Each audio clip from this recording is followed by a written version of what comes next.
Quiero presentarles a una médica y doctora de nuestra querida Facultad de Ciencias Médicas. Coordinadora del Comité de Ética de nuestra universidad, escribió numerosos artículos en revistas nacionales e internacionales. De larga trayectoria en cuanto a investigación, sus temas principales fueron los modelos animales de diabetes espontánea, la educación superior, pero sobre todo una de sus mayores preocupaciones y por ende objeto de investigación fue la bioética. Hoy en el Living vamos a conocer a Estela Maris Martínez. Bueno, Estela, primero que todo le agradezco por participar en este ciclo de charlas, por sumarse, por darnos un poco de su tiempo. La idea es mostrar a la Estela profesional, pero también a la Estela persona, o sea, esa persona que hay detrás de ese manto profesional que es con el que habitualmente nos conocen, ¿no? ¿Cómo fue el momento en el que decidió dedicarse a la medicina y por qué eligió esa carrera en particular? Me gustaba mucho y siempre me interesó muchísimo las ciencias biológicas, me encantaron siempre y me siguen encantando. Y cuando yo tenía que optar por una carrera universitaria porque había terminado la escuela secundaria en 1994, no había opciones en la universidad para carreras biológicas que no fueran medicina, bioquímica, farmacia. Así que en realidad yo opté por medicina porque me encantaban las ciencias biológicas y también por la presión de alguna, no presión no es la palabra, la fuerza del ejemplo de un hermano mayor mío que es médico. De una tradición familiar pequeña, porque es nada más que mi hermano, pero que era importante para mí siendo yo adolescente, era mi modelo. Pero cuando egresé, ya se había abierto una panoplia de circunstancias que podían permitirme no hacer la medicina asistencial clínica que hice un poco tiempo como médica interna y como residente, y dedicarme a la investigación biológica, que era lo que realmente a mí me encantaba. ¿Y cuál fue su primer contacto con la investigación? Bueno, así de simple. Me contacté con un grupo de investigación en la Facultad de Medicina que trabajaba con ratas.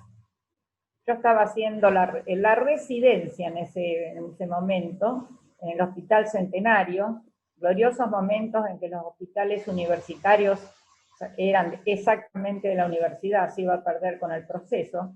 Estoy hablando de 1971.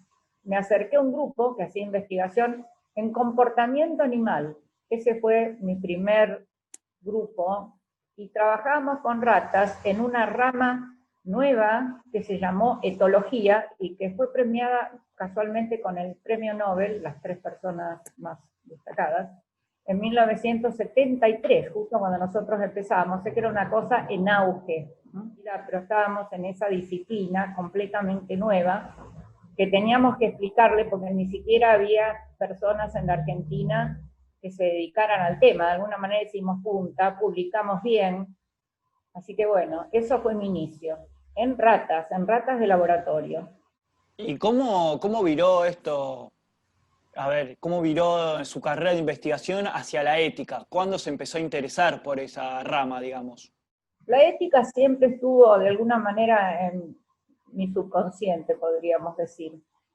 En mi casa antes no había televisión, mucho menos radio, y por supuesto no había ni redes ni teléfonos celulares. O sea, lo que existía era una sobremesa prolongada donde los chicos en mi casa nos dejaban escuchar y un poco intervenir.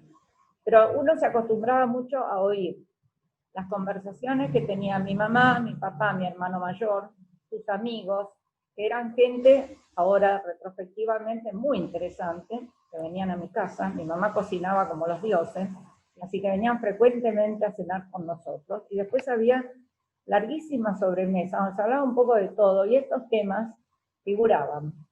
O sea, cómo se había producido algo tan horroroso como los experimentos nazis. Imagínense que estamos hablando de la década de 50, 60, no era tan atrás, sino que era una cosa que se seguía descubriendo todo ese horror médicos que habían creído que en nombre de la modernidad y de la ciencia habían asesinado a personas, tantas, a sus pacientes, habían transformado la medicina en una empresa criminal. Bueno, eso a mí me caló muy fuerte. Unos añitos más tarde, casualmente, estaba leyendo en una revista que no existe más, una revista que venía de Estados Unidos, pero escrita en español, que se llamaba MD, por Medical Doctor, y había una viñeta de un experimento que se llamaba el experimento de Tuskegee. No le ponía, a ver, ¿cómo diría? Castigo, culpa al experimento. Simplemente hacía una breve descripción de que se realizaba un experimento de seguimiento de la enfermedad, de la sífilis, en un grupo de pacientes del sur de Estados Unidos, afroamericanos. Entonces decían negros, por cierto, ¿no? Y yo pensé, pero esto es horrible. O sea, ¿cómo no se dan cuenta de lo horrible que es? No decían nada, no había condena moral. Eso, digamos, germinó detrás mío, y en un momento determinado, en los 80, para los que no vivieron los 80 a la edad nuestra, no entienden lo que los 80 fue. Los 80 fue salir de un profundísimo agujero negro, horrible, una falta de oxígeno, una desesperación total. Salir, hacer, hablar, producir, crear, generar, todo lo productivo, todo, abrir las ventanas. Bueno, queríamos hacer todo. Y entonces la universidad intentó organizar, con mucho éxito de hecho, una comisión de bioética que estudiara los proyectos de los investigadores. Básicamente empezamos así, por la investigación clínica que se hacía en el Hospital Centenario. Dentro de la cátedra en la cual yo trabajaba, que fue una cátedra nueva, también se llama Cátedra de Biología, enseñamos siempre metodología de la investigación científica, las características centrales del camino para la producción de conocimientos viables. Pero nos dábamos cuenta que al darle herramientas poderosas de investigación, también había que transmitirle a los estudiantes que había límites, que no se podía hacer cualquier cosa, ni con los animales, ni mucho menos con las personas, pero con los animales tampoco. Y de ahí empezamos también a enseñarle a los estudiantes bioética en la Facultad de Ciencias Médicas. Me gustaría tomar lo que estás diciendo y profundizarlo un poco, porque vos alguna vez afirmaste que ni la ciencia ni los científicos son neutrales.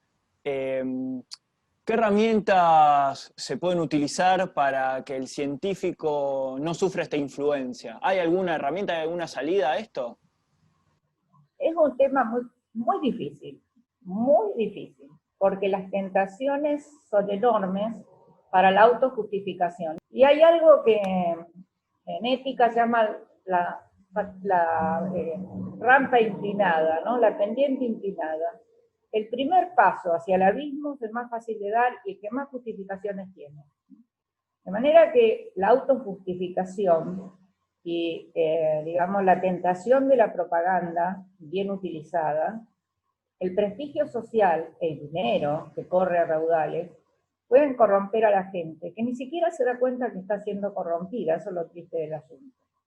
Lo primero que hay que hacer es luchar porque eso sea transparente. Vamos a hablar en serio y hay que correr los velos que hay detrás de la investigación farmacéutica, una investigación privada, concentrada. Hay 25 laboratorios que se llevan, no las 3/4, muchas partes más de toda la investigación clínica en el mundo. Y el que pone los medicamentos y las vacunas, etcétera, pone las condiciones y la ley. Que ha sido así desde hace décadas, no de ahora, de hace décadas. Desde el punto de vista de las cosas que se pueden hacer para ayudar, las comisiones de bioética y comités de bioética independientes pueden ser la última barrera para defender a la parte más débil del binomio, el paciente o el voluntario sano. Porque a Dios gracias tenemos legislación en la Argentina y legislación internacional y acuerdos internacionales que apoyan al comité de ética local e independiente. Y si un comité dice esto no se puede hacer, no se puede hacer, es vinculante. De la gente no queremos que sembrarle la desconfianza y el terraplanismo, que es absurdo y ridículo. No que tienen que detestar la ciencia. La ciencia es una de las creaciones humanas más maravillosas, pero la buena ciencia. ¿Qué sucede cuando la ciencia se alinea, digamos, a lo que son las pretensiones del mercado? Pierde ese fin social de bienestar que tiene en un principio, que es tratar de lograr ayudar a la gente, y se termina convirtiendo en un producto. Un ejemplo que lo he escuchado, que usted lo ha nombrado un montón de veces, es la cura contra el mal de Chagas, lo cual no hay tantos desarrollos, por lo menos aprobados. Porque, bueno, empecemos con lo del Chagas y después te digo otro más que a lo mejor te va a sorprender. El Chagas es una enfermedad de pobres.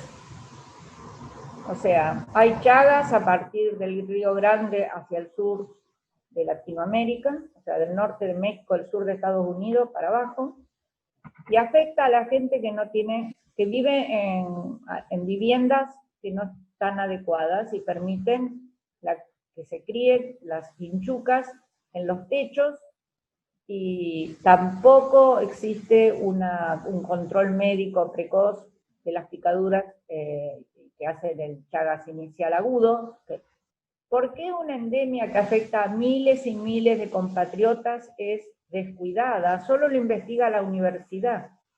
Pero la universidad lo único que hace es investigación básica, porque la investigación clínica es muy cara y el Estado hace años, desde Arturo Illia, nunca más se intentó en la Argentina una industria farmacéutica realmente independiente. Fue nuestro último gran intento de ser autónomos.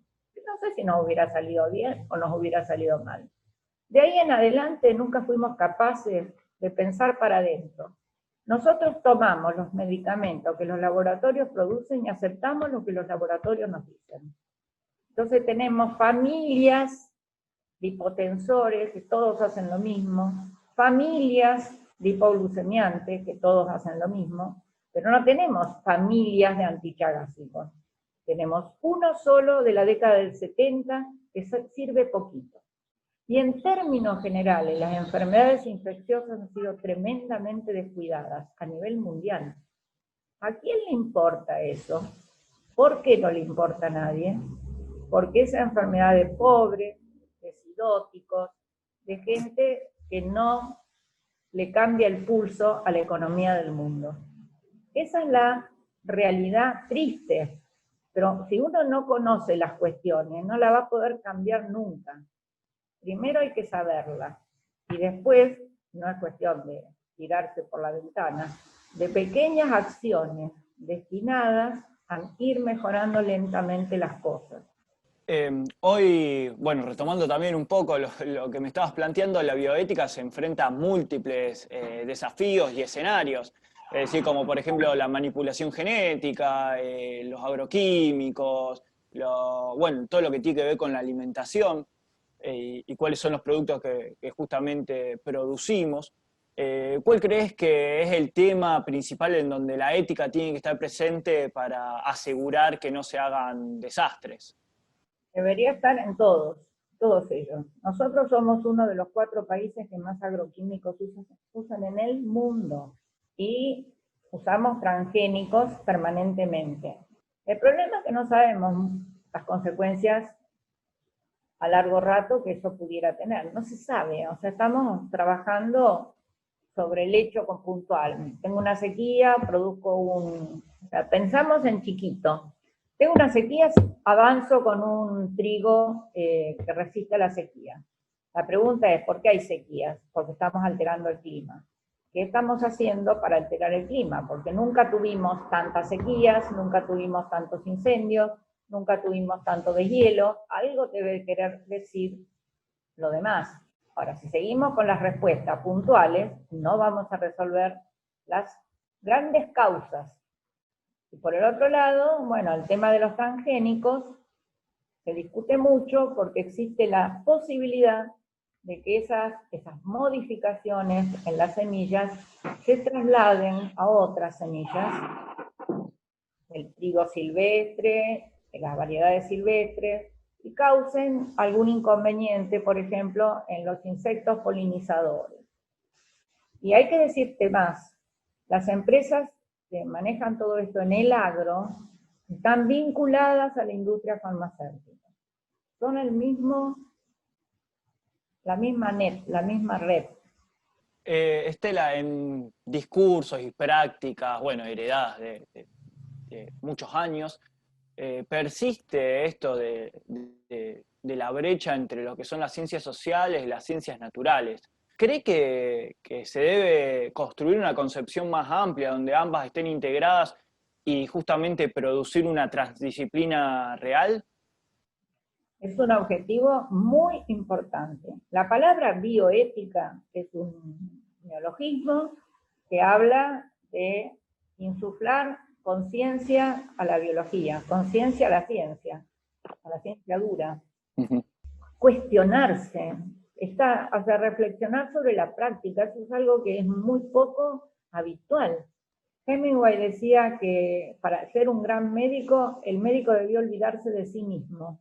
Eso es una receta muy difícil de cumplir. O sea, necesitas un ejército de santos. Entonces, de alguna manera, tenemos que procurar fortalecer muchísimo las prioridades humanísticas de la profesión. No debemos olvidar que los médicos juran. Juramos un documento que tiene 2500 años, con las novedades, el ayornamiento, no juramos por ser, ¿verdad? Pero básicamente sigue diciendo lo mismo, no dañarás a tu paciente, ni que te quieran obligar, con todas tus fuerzas lo protegerás y solo obrarás en su bien. O sea, tiene mucho peso de la tradición. ¿Usted con qué tema, actitud, situación no da el brazo a torcer? Es decir, dice, con esto no negocio. Bueno, hay unas cuantas. Para empezar me ponen loca los hipócritas. Y los discursos políticamente correctos me sacan de quicio. Y cuando vienen con un proyecto que no va a beneficiar al paciente, que lo va a poner en riesgo, eso me pone enormemente mal. Yo quiero que se hagan ensayos clínicos, son absolutamente necesarios, porque si no la medicina no tiene su sustrato de progreso. Pero tiene que ser con límites, tiene que ser con respeto. Y fíjate, cuando las cosas se hacen mal, hay algo que los victorianos decían, que los pecados viejos tenían sombras largas, consecuencias muy largas. O sea, se lo podría contar de por qué hay muchísimas resistencias en África para colocarse vacunas o para permitir que los médicos, por ejemplo, de Sin Frontera, avancen, digamos, colocando desinfecciones o haciendo tareas de ese estilo, porque tienen miedo que los usen como carne de cañón de otros experimentos que sí se hicieron. O sea, hay que desarmar una bomba de desconfianza basada en malas prácticas previas, que se hicieron en la década del 90, cuando se probaron los medicamentos para el SIDA en África, sin ningún tipo de garantía para las personas participantes de una manera escandalosa. Entonces ahora, si se quieren hacer las cosas bien, que son gente seria, Médicos Sin Frontera, quieren trabajar para vacunar a los chicos contra el sarampión, etcétera, tienen que derribar muchas fronteras y muchas barreras que las malas praxis previas armaron. Vuelvo un poco al ámbito personal. ¿Qué significa para usted o qué significa en su vida la Universidad Nacional de Rosario? Oh, muchísimo. Fue mi casa, pese a que era complicado y difícil, nada fácil, yo me sentía inmensamente feliz. O sea, cada vez que entraba a mi casa, era mi club, mi lugar de encuentro con mis amigos, de discusiones políticas infinitas, y siempre tengo la misma sensación de pertenencia, de valencia de hogar, dicen los etólogos, vale como un hogar. y para mí le debo todo. Así que es mi amor y mi familia. Ahí encontré mi marido, me puse de novia, pero además conservo los mejores amigos y las mejores experiencias. Pese a todo, porque no es que sea perfecta, no lo es. Pero siempre la voy a amar. ¿Y qué consejo le daría a los jóvenes investigadores que recién están empezando en este largo camino? Que insistan, porque no es que todo sea coser y bordar, o sea que no se decepcionen, que es un camino complicado, enormemente burocratizado, ese es otro de los grandes problemas.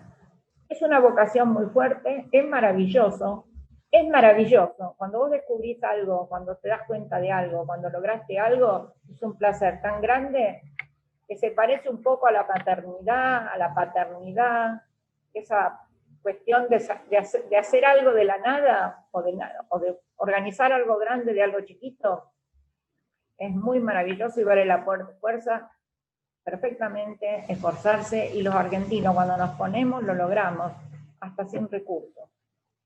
Así que no se desalienten y traten de persistir, aunque, según me han dicho, las condiciones de sueldos se han puesto bastante tremendas en estos momentos, y bueno, traten de seguir, porque es una lástima perder gente que ya está a lo mejor medio formada, que ya está encaminada, que abandonen. Sería muy bueno que persistieran.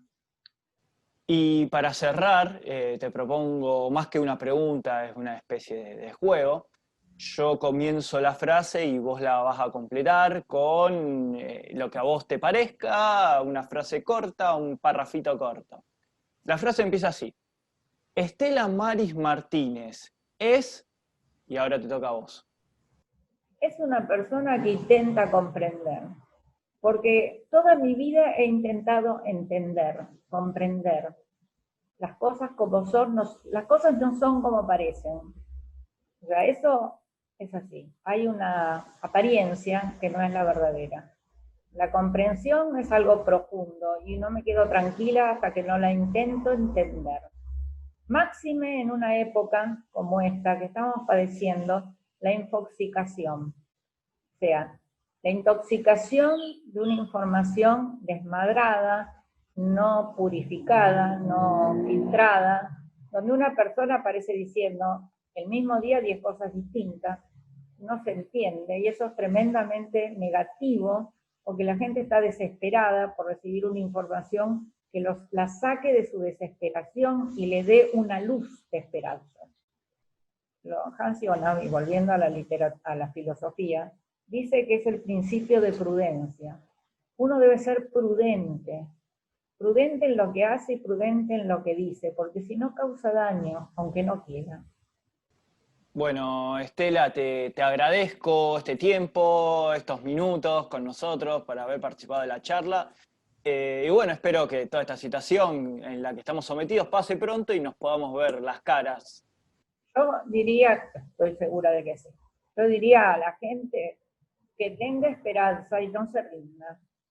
Muy interesante, la verdad, abrió un montón de aristas que lamentablemente no podemos cubrir en este tiempo, pero la verdad me encantó escucharla. Bueno, muchísimas gracias.